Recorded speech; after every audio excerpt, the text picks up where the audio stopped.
Hi, so my name is Rhiannon Hoyle. I am the president of the Alberta Party, and I'm extending a great gratitude and thanks for all of the hard work from the African community. We are proud of all of your engagement, for your support of our new leader, and we look forward to having you become better, stronger force in our party, to have a say, to engage. We will reach out to you, we will include you, and it is important that the Alberta Party is diverse, inclusive, and respectful of all of those who have worked hard. So let me remind you again, you matter, you're important, we believe in inclusivity and diversity, and we will reach out to you. Looking forward to our new elections coming up. We're going to have by-elections and our big election in 2019. It is important to have you engage with us.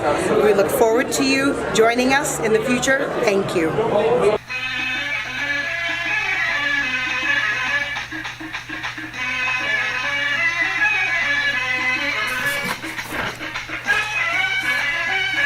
Thank you so very much for your support of the Alberta Party and for engaging in the political process. I look forward to building the party going forward with all of you and hearing from your community as much as possible. Thank you again for being part of this, for getting a membership and engaging in politics, because it's so important.